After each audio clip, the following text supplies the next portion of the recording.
Good morning, everybody. Welcome to the Fantasy Addiction Network for our a little bit later, but edition of our Week 2 waiver report. Need to get this out for you guys. Have some time to get your waivers processed before tomorrow's waiver run. But welcome to the show. Very exciting Week 1. Lots of interesting things and developments across the league. Trying to avoid the tilt. That's the biggest thing that we're going to be preaching in our risers and fallers video that we're going to be doing later today. Is Week 1 has a tendency to help people tilt, try to mix tilt and tendency there. And when Week 1 happens and it goes different than you were expecting, it can cause you to have an overreaction. And yes, we don't want to underreact to Week 1, but there are a lot of players. It happens every single year that people freak out on, and it makes no sense. Why did Week 1 go the way that it did? And people overreact. So the waiver wire is the one area where it's kind of okay to overreact a little bit in Week 1, because you can always just drop somebody if you pick someone up that you thought was going to break out and didn't. But what we're trying to do is identify the guys that have potential beyond just Week 1, not guys that are just, they did great in Week 1, now we have to go out and spin up the butt for them. So anyway, let's go through all these guys real quick. Shouldn't be too long to go through everybody. So we'll start with the quarterbacks. Now, there aren't any quarterbacks I'm spending a ton of cash for in Week 1, but throw out a few guys here. So in Tier 2, these are all guys I would play and go after in single quarterback leagues.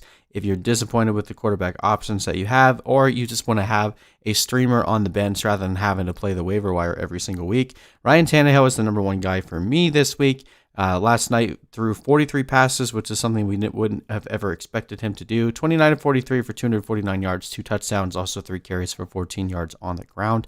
His next game is against Jacksonville, and the reason why I like him better than all these guys here is he has a pretty sweet schedule. He has a couple rough games, I believe, in Week 4 and 5, but pretty decent schedule for the majority of the season, so you're probably going to be able to stream him in a lot this year. Part of the reason why we liked him preseason as well.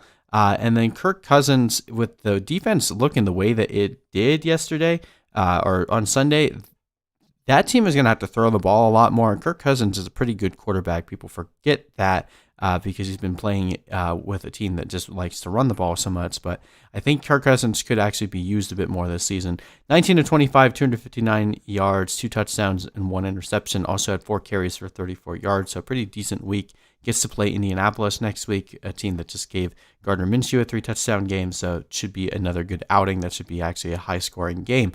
Gardner Minshew himself, 19 of 20, 173 yards, so not even 200 yards through the air, but 3 touchdowns, also 5 carries for 19 yards. Gets to play Tennessee next week. We saw Drew Lock have an average game against the Titans last night, but divisional matchup here. And Gardner Minshew just looks to be a boss, so probably someone that you'll be able to stream in a decent amount this year. And then Teddy Bridgewater, really good performance, 22 of 34, 270 yards, and 1 touchdown, also 4 carries on the ground for 26 yards. But he plays Tampa Bay next week, so not really interested in starting him next week. He's more a guy if you want to keep on your bench for later usage. All right, and then SUPERFLEX 2 quarterback leagues. Obviously, we just want to talk about guys that could potentially become starters sooner rather than later, and someone that you want to keep on your bench rather than have to wait until you have to pay for them. Tua Tagovailoa, with Ryan Fitzpatrick already looking to be going and regressing back to his not good quarterback self. Being able to grab Tua if he's on the waiver wire in a 2 quarterback league. Probably a good time to start stashing him, because my guess is you're going to start hearing the drumbeat for Tua come here pretty soon if Ryan Fitzpatrick looks anything like he did on Sunday for the next couple of weeks. Same thing for Justin Herbert, Tyrod Taylor. I mean, they won the game, but it was a pretty poor performance from Tyrod, and I would be shocked if there wasn't clamoring for Justin Herbert to start pretty soon here. And then Jalen Hurts, I mean, this is more of a Carson Wentz got absolutely murdered on Sunday, getting sacked 8 times. That offensive line definitely looking pretty beat up after, the losses of Brandon Brooks and AJ Dillard there. So Jalen Hurts might end up playing at some point this year because we know Carson Wentz's injury history already is kind of problematic. And if he's getting hit behind the line of scrimmage that much, Jalen Hurts might be playing sooner rather than later. So in 2 quarterback superflex leagues, make sure you have these guys on your bench. You can probably get them for free right now, which is nice. Okay, jumping over to the running backs. All right. So this is where, back to the original point that we were talking about with overreactions. People love to overreact on the running backs in week 1. It happens every single year. There's guys that get way more touches than they're ever going to see again. And we kind of have to parse through and figure out what actually makes the most sense. Now, Nyheim Hines is still going to be the secondary running back behind Jonathan Taylor. Marlon Mack, pour one out for him, out for the season with an Achilles injury. So this is going to be a Jonathan Taylor, Nyheim Hines show. The reason why I have him rated so highly is he can be the Austin Eckler to Jonathan Taylor in the Melvin Gordon role there with Phillip Rivers. Phillip Rivers, by far, targets his running backs out of the backfield more than any other quarterback in the league, and we saw that on Sunday already. Marlon Mack was getting targets before he went down, and then Jonathan Taylor with 6 receptions last week. Nyheim Hines, only 7 carries for 28 yards, did get the touchdown on the ground and a pretty good run there in the first quarter, but then 8 targets for 8 receptions and 45 yards and 1 touchdown. So even if Nyheim Hines is getting, 20, 30% of the carries, whereas Jonathan Taylor is getting, closer to 80%, Nyheim Hines is going to be involved as a receiver. He was on the field pretty much every single third down the entire game, and anytime the Colts are playing catch-up, which when you have Phillip Rivers, you play catch-up a lot because you throw a lot of interceptions to make sure the other team stays in the game. Nyheim Hines is going to be a flex play at best and a running back 2 or flex play at worst and a running back 2 at best, probably for the remainder of the year as long as he stays healthy. Now, running backs can get hurt at any time, but if Nyheim Hines is on your waiver wire, I prioritize him above everybody else because I think you can use him immediately and you can continue to use him, especially in PPR formats. Probably not as much in standard. Now, jumping over to tier 2, these are the guys that there's more. You have to be a little bit more hesitant to go all in on them. Malcolm Brown looked phenomenal, and this is just a little different than last year because last year Malcolm Brown stole 2 touchdowns from Todd Gurley in week 1, and everyone was freaking out, but Todd Gurley just started out slow, and eventually that role was given over to Todd Gurley. If I had to place money on it, I'd say that would probably still happens here with Cam Akers eventually taking over the role, but Malcolm Brown looked a lot better on the ground this year than he has in the past. Previously, he always just looked like just a guy, whereas, we expect Cam Akers to get better as the season goes on, but Malcolm Brown looked really good. So I'm a little more concerned for Cam Akers now than I was for Todd Gurley last year. I'm not like full red alert because he's a rookie, but 18 carries for 79 yards and 2 touchdowns, and also 3 receptions for 31 yards, getting work on both sides, running and receiving. Malcolm Brown is definitely someone I'm prioritizing above everybody else on the off chance that he just ends up being the guy for the majority of the season. But with Jarrell Henderson there, Cam Akers coming into the fold, I just don't think that this will be his job forever, so I don't want to blow my whole bankroll on Malcolm Brown in the first week. Okay, and then we get to this next set of guys. James Robinson for Jacksonville looked pretty good. 16 of 62 on the day, 62 yards, and then 1 catch for 28 yards. So, almost 100 yards scrimmage on the day.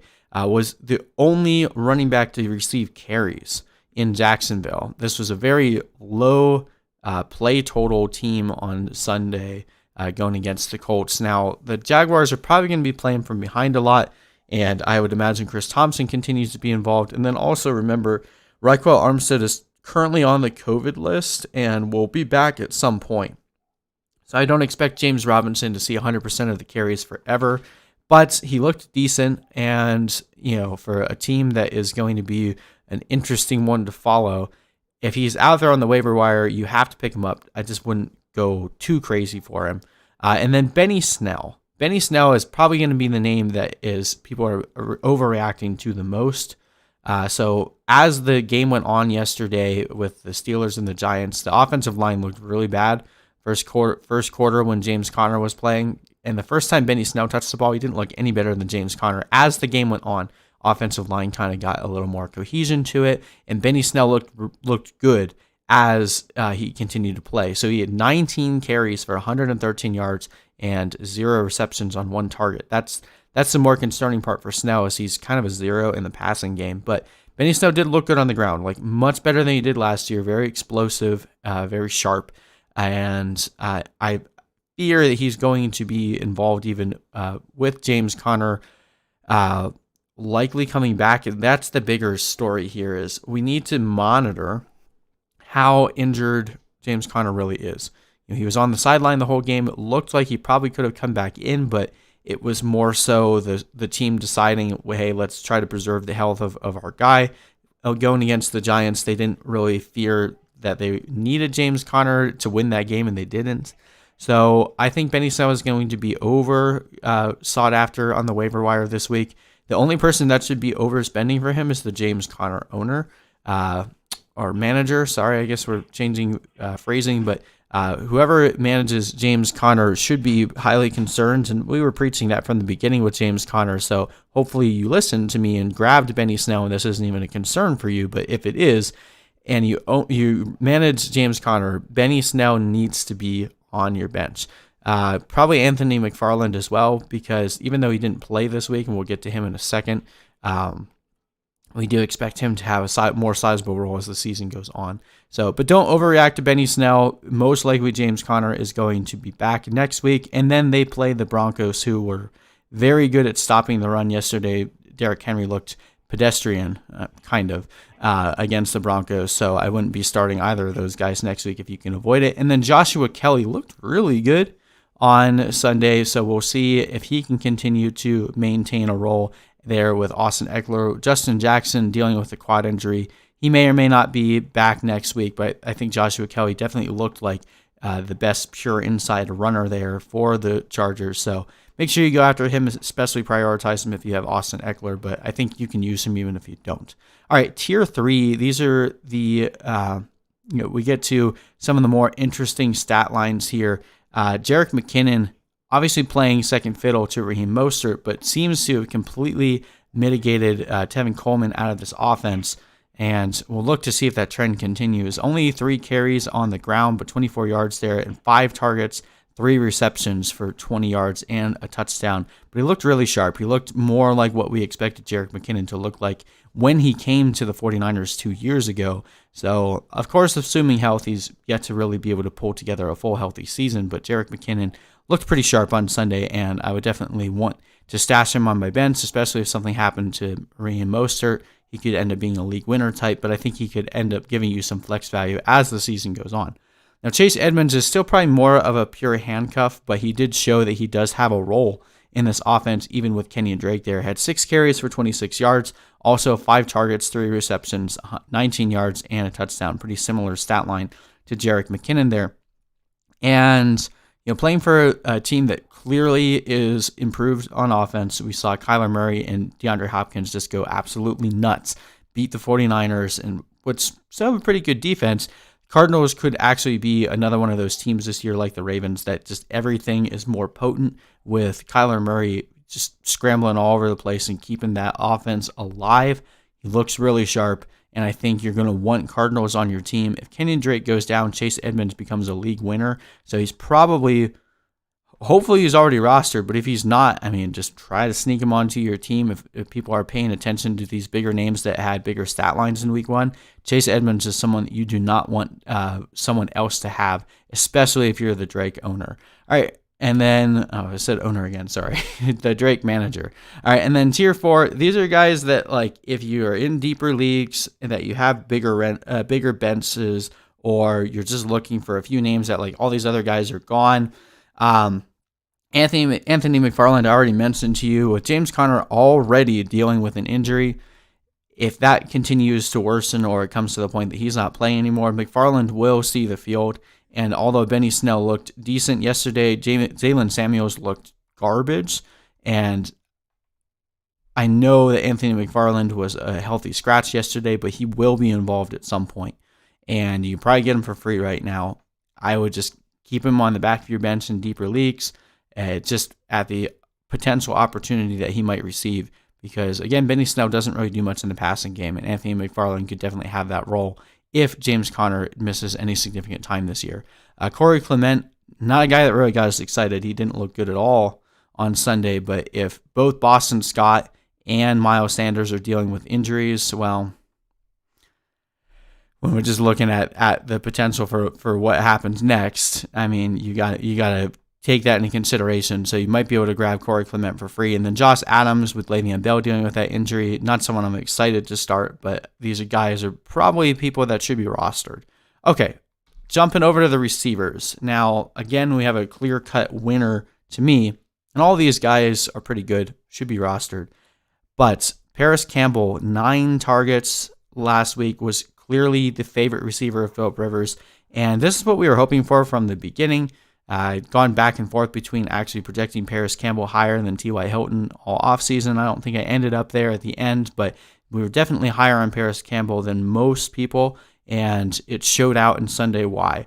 Philip Rivers prefers this archetype of a receiver. Paris Campbell is much closer to what you would expect Keenan Allen to be than like Michael Pittman is, and then the fact that T.Y. Hilton is still there, drawing away the attention of the opposing defenses, Paris Campbell was able to run free in the intermediate zone, which is where Philip Rivers just loves to throw the ball. So 9 targets on Sunday, could have had a really big touchdown as well. So close to a much bigger stat line. But 6 receptions for 71 yards, I will take it. Also had a carry for 9 yards on the day. Paris Campbell is your number 1 target this week, and I don't think it's particularly close. Okay, and then looking at tier 2, like these next 3 guys, you take your preference. So I think Jalen Reagor obviously only had that 1 catch on Sunday, but 58-yard bomb, showed off his speed there and showed off what he could potentially be in this offense. He was still dealing with that shoulder injury that he had suffered. They were easing him back into the game. Give him some time. Within a couple of weeks, I think Jalen Reagor is going to be an absolute boss, someone that you're going to be starting every week. So keep him on your bench now if you can. If he's out there on the waiver wires, make sure you prioritize him. I do think the Eagles offense will get this figured out. They've been a pretty potent offense for the majority of the last couple of years, and then Lane Taylor should be back soon. So hopefully Carson Wentz will have a little bit of time to throw, but I think Jalen Reagor will eventually seize a pretty sizable role. Anthony Miller, 4 for 6, 76 yards and a touchdown against Detroit, including that dime from Mitchell Trubisky in the fourth quarter. It looked like he wasn't going to do anything, and then he got most of his work in the fourth quarter there, but saved your day if you ended up starting him. Like Anthony Miller a lot, he's definitely showing to be a pretty consistent fantasy asset, continuing over from last year. Brandon Ayuk didn't play this week, but with Deebo Samuel on IR, now George Kittle potentially out for a while, Brandon Ayuk is going to see a ton of targets for the San Francisco 49ers. So if he's out there on waiver, try to get him on your roster before someone else notices this. And then Robbie Anderson. So obviously we're big DJ Moore truthers, and Robbie Anderson looked really good on Sunday and ended up finishing the day with 8 targets, 6 receptions, 115 yards, and that 1 touchdown. But 75 of those 115 yards came on a long touchdown bomb. It was just a bad play for the Raiders, which is Robbie Anderson's game. So my fear for Robbie Anderson is this is not a stat line you can expect to repeat, because if it wasn't for that bomb, kind of the inverse corollary of Paris Campbell here, if it wasn't for that bomb, he would have had a pretty poor showing, even with a lot of targets. Opposing defenses are going to respect what he can do deep down the field. So I don't expect these stat lines to continue. That being said, when a guy is getting targeted 8 times in an offense that is going to throw the ball a lot because their defense is atrocious, you have to pay attention to it. So I'd prioritize him less than the other guys I've listed here, but definitely someone that should be rostered if he's on the waiver wire. And then we get to tier 3. Same thing for all of these guys, like depending on your needs, depending on what your team actually looks like. All of these guys have a potential to grow in their offense. Laviska Shenault, rookie there, only 3 catches on 4 targets with 37 yards and a touchdown. Also had 2 carries on the ground. He looks to be pretty versatile and probably be involved in this team that doesn't have a ton of playmakers, so he should definitely continue to see his role grow as the season goes on. Russell Gage, I felt like I should have rated him higher, but I'm nervous. with Julio Jones and Calvin Ridley there, like, we're not going to see a game where all those guys get 12 targets every single game. I think it was more a product of the fact that the Seahawks were just completely routing them. And while I do think that the Falcons will have to come back a lot just because their defense is poor, I don't think we can expect 12 targets for Russell Gage every single week. He went 9 receptions on 12 targets for 114 yards, so maintaining below 10 yards per reception. But he looked really good. Definitely looked better than he did last year, a bit crisper. And if Julio Jones or Calvin Ridley were to ever miss any time, Russell Gage would become an instant starter. But it's just hard. It's going to be hard for me to throw the wide receiver 3 out there every single week, especially with Hayden Hurst looking pretty decent, but Jamal Adams completely smothering him all game. Russell Gage's role in this offense, I think, will very rarely be this large. Corey Davis putting AJ Brown back in his place, apparently, but I don't buy into it. It's hard to buy into Corey Davis. It's similar to Devontae Parker last year. It took everyone like 5 weeks to actually accept that it was real. Went 7 for 8 last night for 101 yards against the Broncos, and I don't want to prioritize him, but if you're in a deeper league and a lot of the guys in tier 1 and 2 aren't out there, I think it's worth at least throwing him on the back of your bench and just seeing if he is Devontae Parker of 2020. I'm not necessarily buying into it, but if he's out there and you can get him for pretty cheap, it's worth the wait and see game. Scott Miller could end up being the Julian Edelman for Tom Brady there in Tampa Bay. 5 catches on 6 targets for 73 yards. Nothing crazy, not anything you're going to spend up for, but in deeper leagues should probably be rostered. And then Quintez Cephas, the rookie there for the Detroit Lions, had 10 targets, only 3 catches for 43 yards, so didn't do much with them, and probably a product more so of Kenny Golladay not being out there, but can't ignore a guy getting 10 targets in week 1. He'll get sharper as the season goes on. Rookies typically tend, especially receivers, tend to start off, not on the same page as their quarterback, and that definitely was the case for Cephas, but a couple targets near and in the end zone, so could have had a much better day on another day given the same amount of targets. So just someone to keep an eye on, not someone you have to go out of your way to roster, but don't forget his name. All right, let's jump over to the tight ends now. Of course, Dallas Goedert, the number 1 tight end on the week, 8 catches on 9 targets for 100 yards and a score. Was pretty much the only bright spot for the Eagles offense this last week. And I guess my main concern still with Dallas Goedert is there's still going to be that back and forth between him and Zach Ertz. Going to be some Ertz weeks, going to be some Goedert weeks, and it's looking more and more like this is the tight end parallel to the Nick Chubb and Kareem Hunt. But both of those guys are rosterable. Both of those guys are startable, and I think Dallas Goedert will probably be a startable asset for the rest of the year. So at the tight end position, which can be one of the hardest ones to actually fill out players every single week, I think Dallas Goedert definitely deserves a priority for your fab budget. Logan Thomas hopefully is going to be underlooked by the rest of your league mates. He had 8 targets on Sunday, was I believe the second most targeted guy. I actually could be wrong on that. I'll have to double check that. He may have actually had more targets than Terry McLaurin. I don't remember off the top of my head.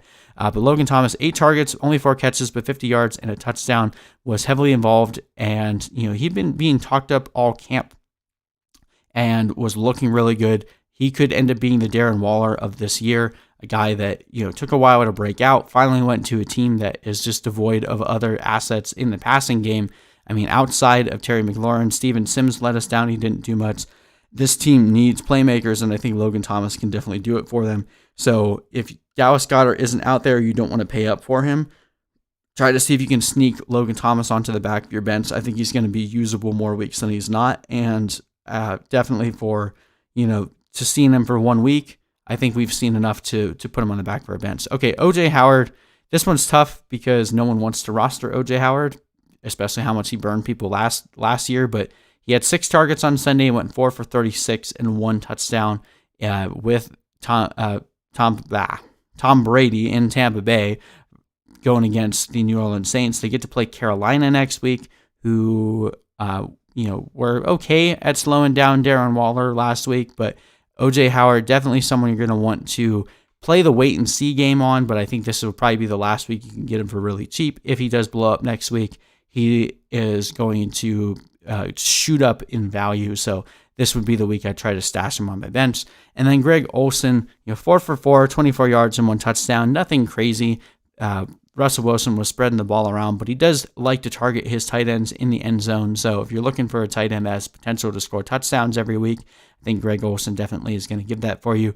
Probably never going to be a high reception or yardage guy, but anytime you have a tight end playing for a team like the Seahawks that can score touchdowns, worth rostering across the NFL. And then plays the New England Patriots this week, so it might not be a week that you'll want to start him next week, but still probably on your waiver wire, probably get him for pretty cheap. Okay, and then let's talk streaming defenses to wrap this up. So my favorite streaming defenses this week are the Tennessee Titans playing against the Jacksonville Jaguars in Tennessee.